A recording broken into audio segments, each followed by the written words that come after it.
¿cuál es tu destino? Pues yo me atrevería a decirte que es el destino de la humanidad toda.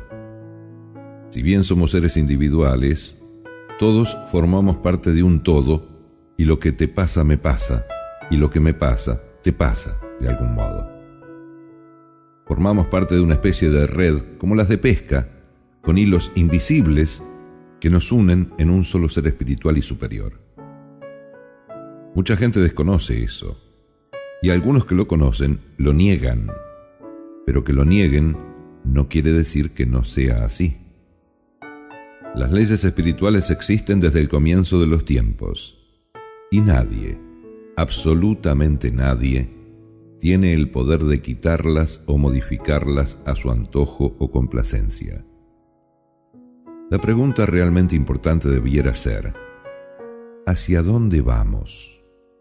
Así, en plural, porque todos, de alguna manera, somos responsables del camino que seguiremos como sociedad, como humanidad en general. Cada uno tendrá sus propias aspiraciones, y eso está muy bien, pero también tiene la responsabilidad de cuidar del otro. Todas las religiones que conozco hablan de tal unidad y la necesidad de ayudarnos mutuamente. En el cristianismo, por ejemplo, la Biblia dice que los 2 mandamientos más importantes son amar a Dios por sobre todas las cosas y amar al prójimo como a nosotros mismos. Luego le siguen el resto de los mandamientos, pero los 2 más importantes para la cristiandad son esos.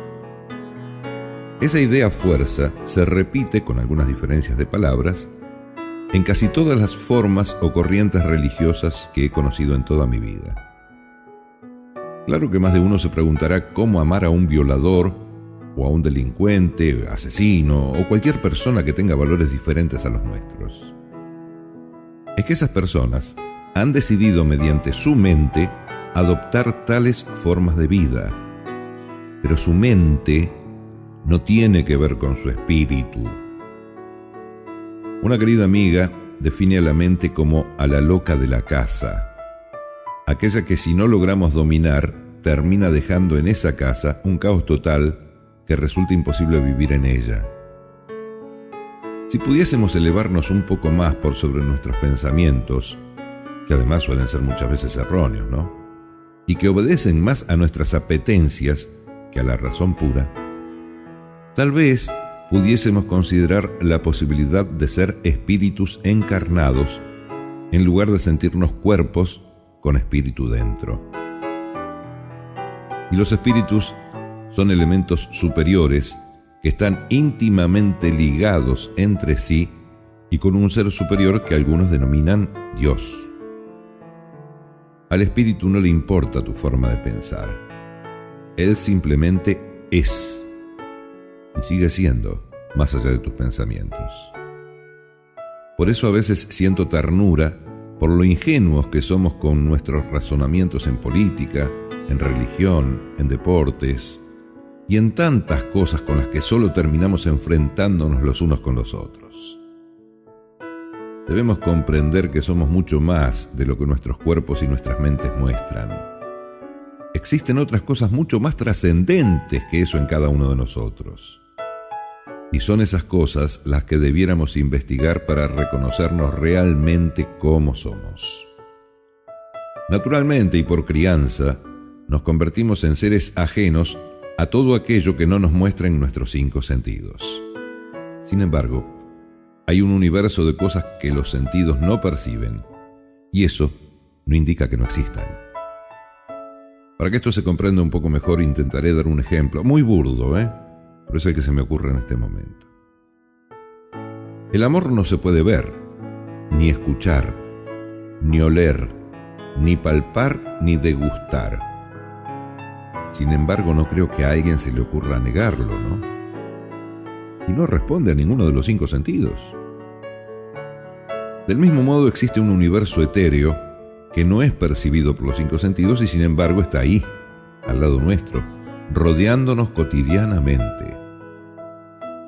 Tenemos que aprender a crecer como lo que somos, una raza en aprendizaje para ser ascendidos a un plano superior de conciencia. Un plano donde no existe lo físico, pero donde sí existe el resto. Ese resto del que vengo hablando en todo mi parlamento. Si pudiésemos despojarnos de nuestro cuerpo físico y seguir viviendo, podríamos notar que todo eso sigue vivo también. La muerte nos muestra cuerpos sin vida, solo eso, cuerpos. En ningún momento nos muestra espíritus muertos, porque no lo están. El espíritu puede estar en diversos planos de la existencia humana, desde convivir por un tiempo con nosotros hasta ser ascendidos al plano siguiente. De ahí que mucha gente crea ver fantasmas, por ejemplo, ¿no? No son fantasmas. Son espíritus no ascendidos aún y que en general siguen aquí porque no han terminado su misión en la tierra y quedan un tiempo aprendiendo para poder pasar al otro nivel de la ascensión. Si fuéramos capaces por un instante de detener la maquinaria que nos enloquece desde nuestra mente y dejásemos fluir a nuestra naturaleza interior, primero que el mundo sería otro, y nosotros estaríamos aprendiendo a subir ese escalón tan importante que ni siquiera la muerte logra saltar. Por lo menos vale la pena pensarlo. Después cada uno, como digo siempre, decide por sí mismo, porque todavía tenemos libre albedrío.